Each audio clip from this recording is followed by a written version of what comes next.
Chipped ham and football. That's what Pittsburgh does. Hey, everybody. I'm Adam Bittner, doing Brian Batko's line here on his show because we're doing the intermittent thing that we do, especially, it was a night game last night with the Steelers beating the Giants at Acrisure Stadium.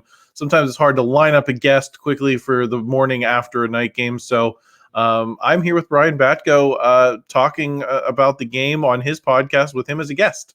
Yeah, Brian, I think everybody's leaking oil this time of year on the beat right now, Adam. Everybody could use the bye week. So yeah, this is kind of that once or twice a year where I'm a guest on my own show, but it's all right because it's the morning after a game. We've still got a lot to talk about from Steelers 26, Giants 18. So looking forward to getting into some storylines that may have slipped through the cracks. Yes, we are going to focus on the receivers. Did we see enough from Van Jefferson and Calvin Austin heading into the NFL trade deadline? How does Russell Wilson do a possibly better job of getting those guys involved? What's going on with the tight ends in this passing game? Going to get into all that. Before we do, just want to thank one of our sponsors for the podcast, Pella Windows and Doors of Pittsburgh. There's no better place to get new windows and doors installed in your home than Pella, who can help you save on energy costs year-round. Schedule a free in-home consultation with your local Pella Windows and Doors to find the right product for your home and budget.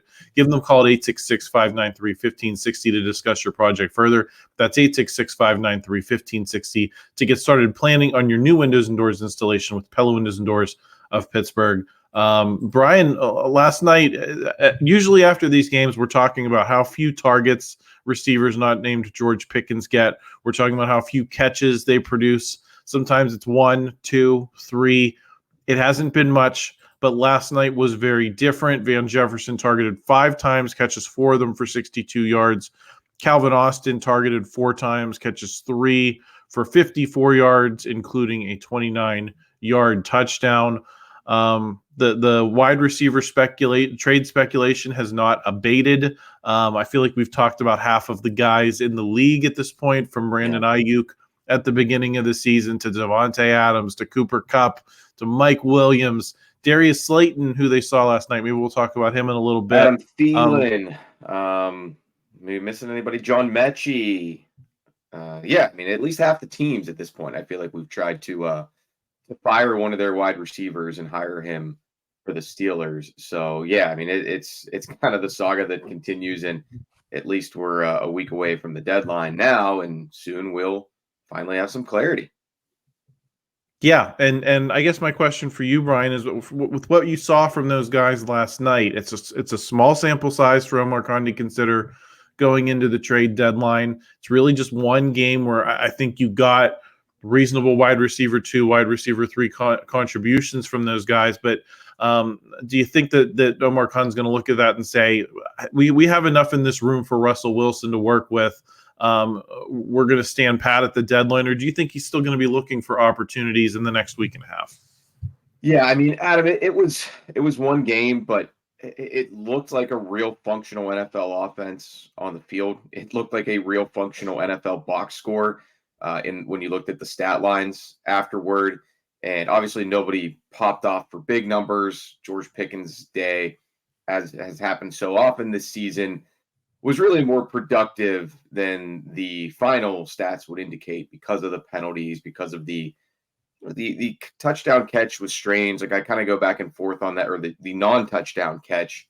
It was an impressive display of athleticism, but also at the same time, I mean, if you just tap that second foot down, we're not having this conversation at this point. So that's one of those ones where it's like George Pickens is so physically gifted, but he also needs to make that play. So it's been so often, really since the post-Ben Roethlisberger era, that we've looked at the Steelers passing game, and then you watch some of the other teams in this league at the top tier outfits offensively, and it looks like they're playing a different sport through 2 games of Russell Wilson. It's starting to look like how it's supposed to look. And I tweeted this last night during the game. As far as the by committee approach at wide receiver that they were comfortable going into the season with, their number 2 right now is Cal Van Jefferson. It's Calvin Austin, Van Jefferson, both pitching in to kind of morph into one human being who's your true number 2, for a lot of playoff contenders. as far as whether that's sustainable going forward, I mean, I liked what I saw from both those guys in training camp. Van Jefferson last night, really for the first time, I thought was making some of the plays that gave me some confidence in him out at Latrobe. It hasn't been there much through the first 8 weeks of the regular season. Calvin Austin, I don't know that he's ever going to be a really high volume guy. You really have to thread the needle to connect with him if you're any quarterback, but Russell Wilson seems to have that rapport thus far.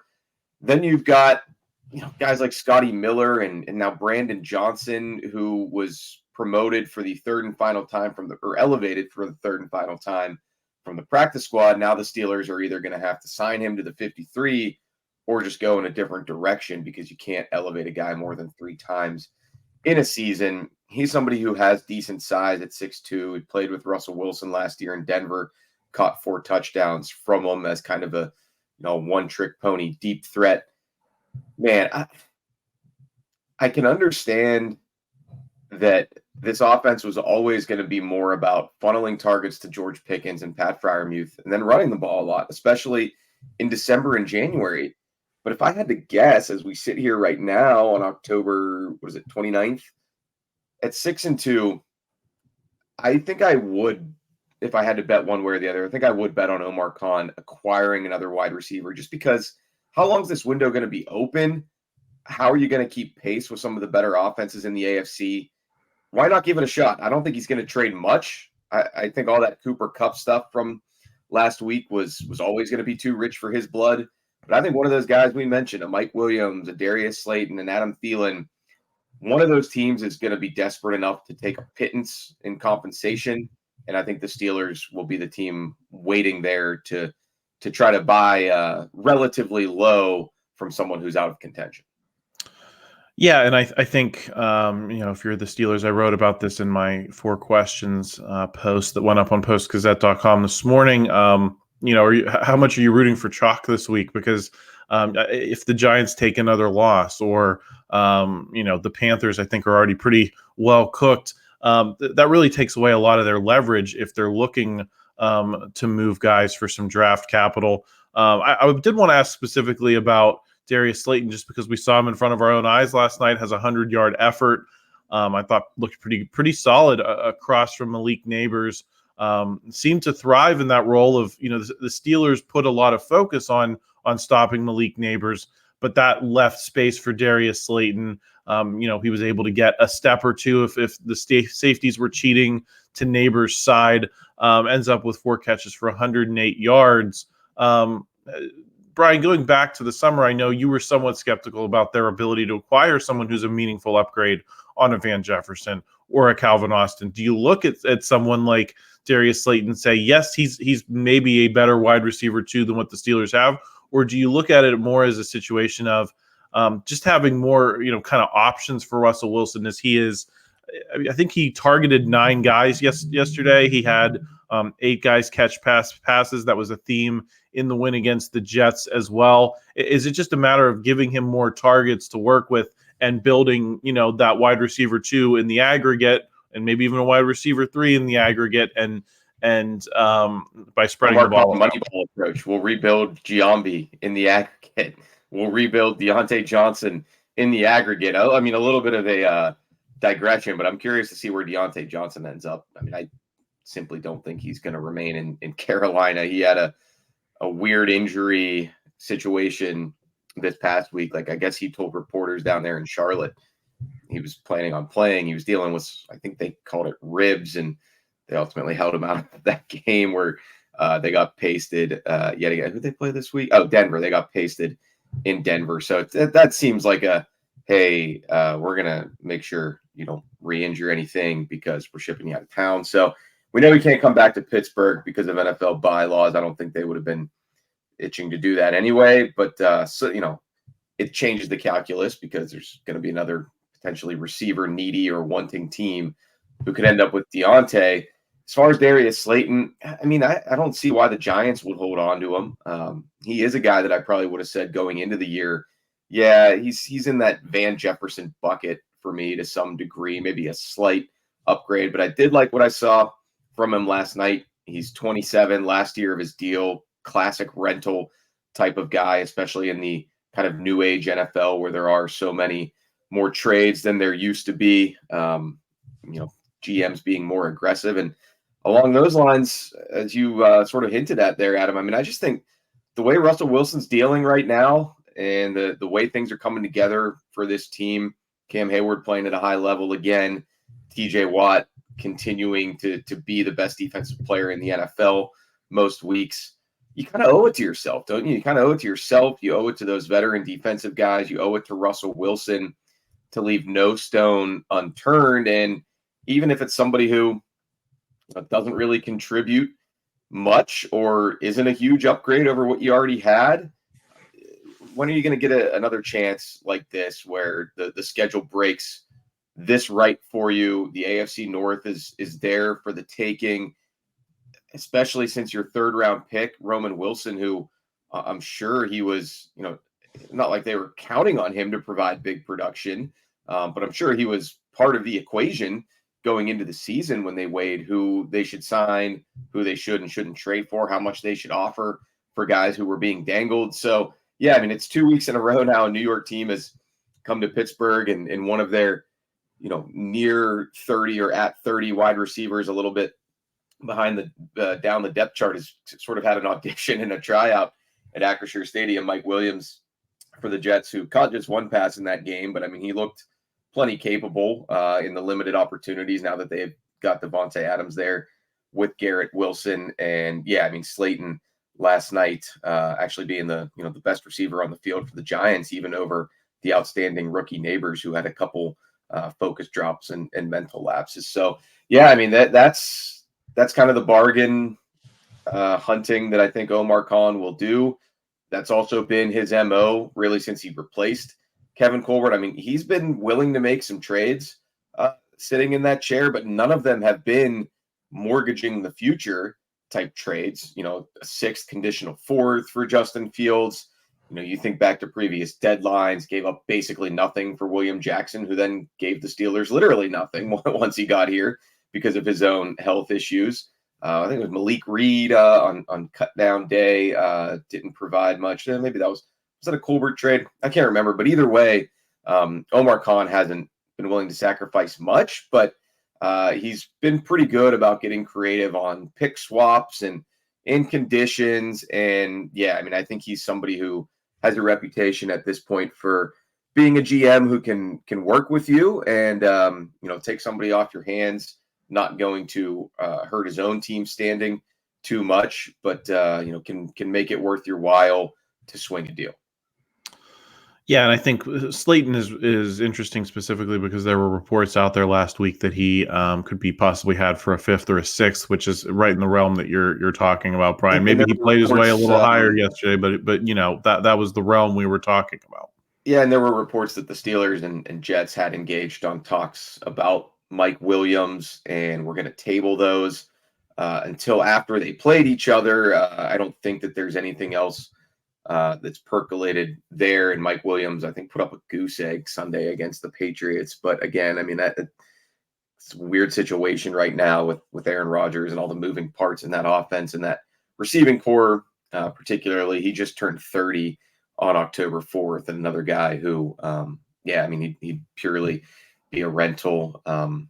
Not to get too far into the weeds of speculation, but I mean, a team like the Jets, who are just really going through it right now at 2-6, would they even dare to dangle somebody like Garrett Wilson if somebody blows them away with an offer? I can't imagine they would, but you never know. If you're Omar Khan, I guess it doesn't hurt to ask. And also there's other teams around the league who their GMs are probably thinking exactly what I just laid out from a Steelers perspective, that, hey, we've got a chance to really make a run at this thing this year. We don't want to be the team that stood pat at the deadline and didn't improve or strengthen our depth. The Texans may have lost Stephon Diggs for a long time here, so they were already fairly well set at receiver, but now they're maybe less likely to deal one, and maybe they even want to go out and acquire one. The 49ers are dealing with all kinds of injuries now that Brandon Ayuk is out for the season, so it could be a little bit of a competitive market. But yeah, like I said, there's just a lot of teams right now who don't have anything going for them aren't going to be in the postseason and might want to stack some picks, acquire some draft capital and assets, even if they're relatively meager, because then you can sort of package some of that stuff and just get that capital to help you down the road.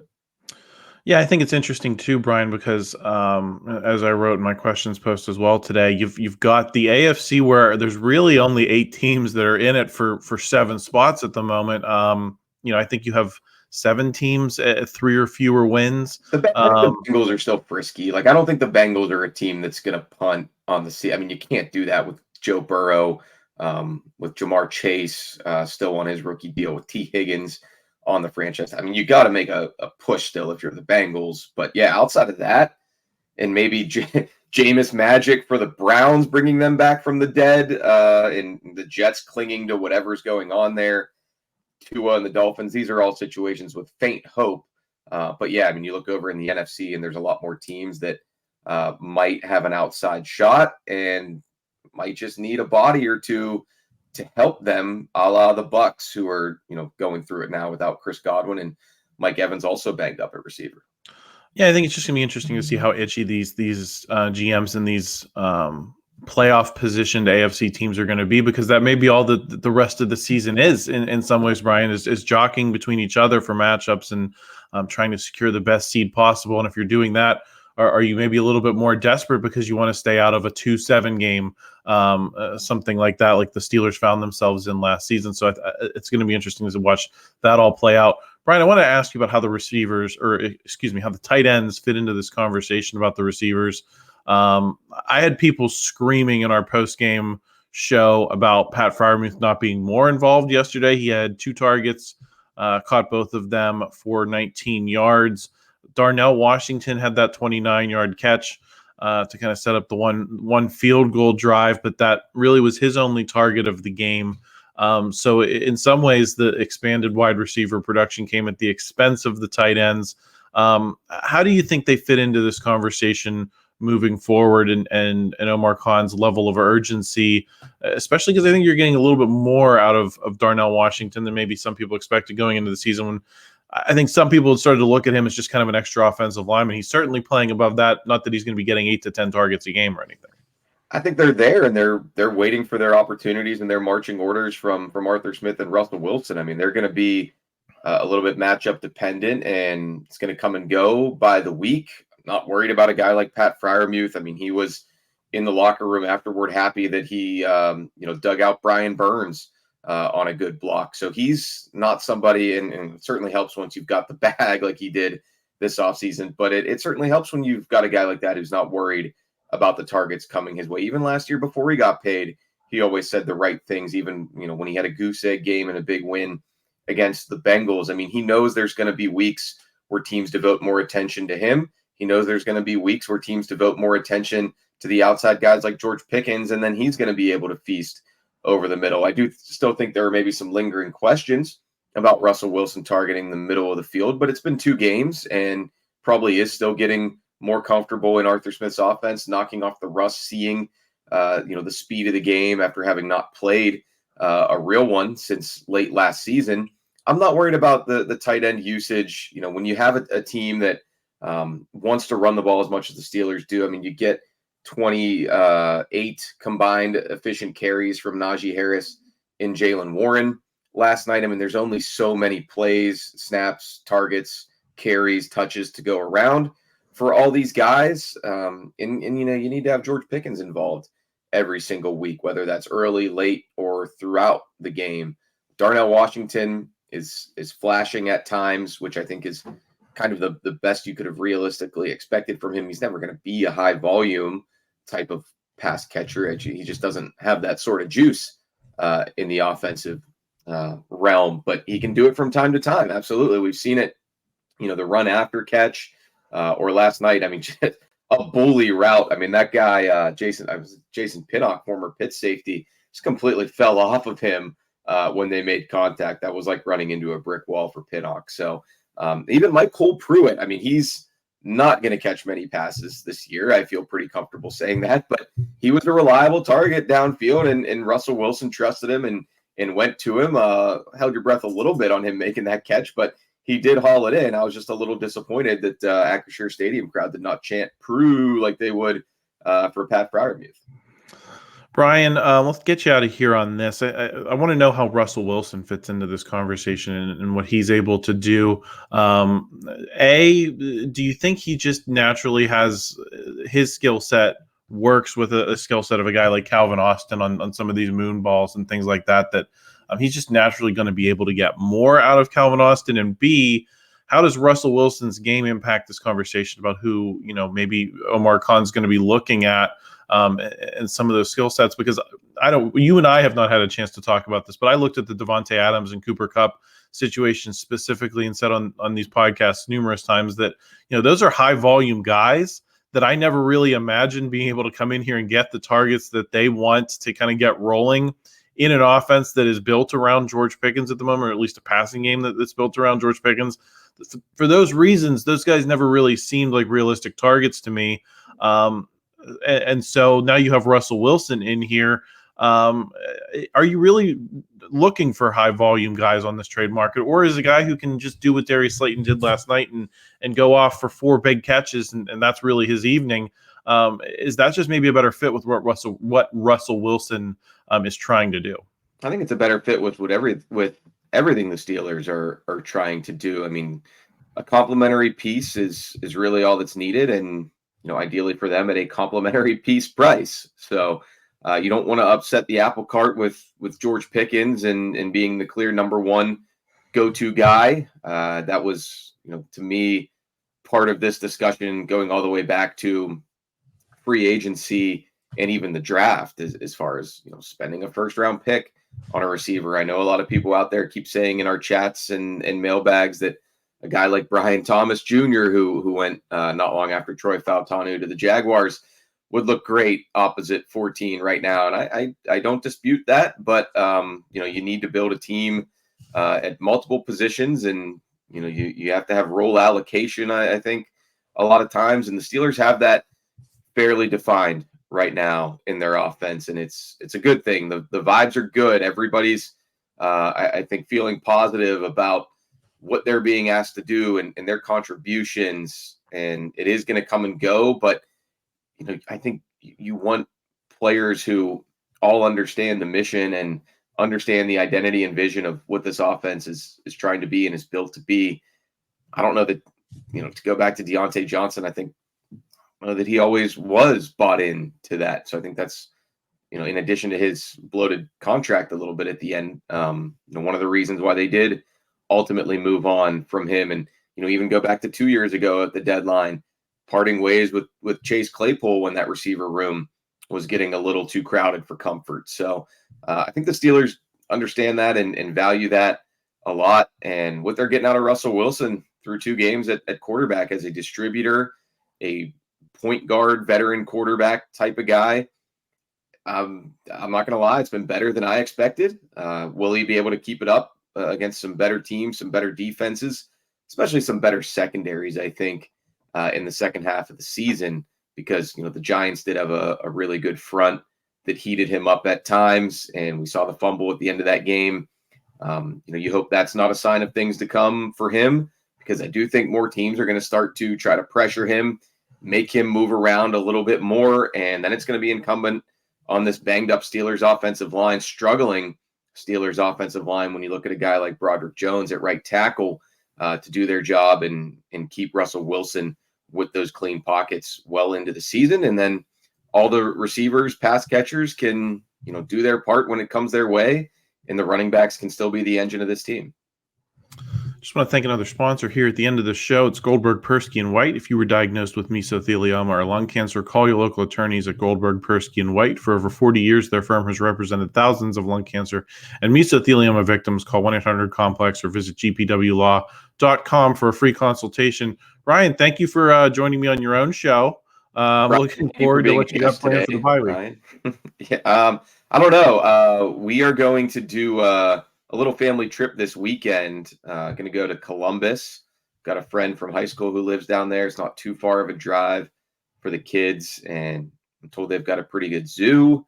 Maybe we'll watch Ohio State, Penn State somewhere with the Buckeye faithful, far away from Happy Valley. So yeah, gonna get away from Steelers practice facility, far away for a few days. And as far as this week, no rest just yet. We'll have more content, stories, podcasts between now and the off weekend for them. Well, Brian, enjoy it. I will talk to you again soon. To everyone else, if you haven't already, please subscribe to the channel. Got plenty more coming at you this week. Christopher Carter will finally get his say on Wednesday morning on the North Shore Drive podcast. Paul Zeiss is doing his evening live streams now. So if you've been looking for him, make sure you are signed up. And if you enjoyed this video, please like it. Help us out in the YouTube algorithm. We always appreciate that. And we will talk to you again real soon.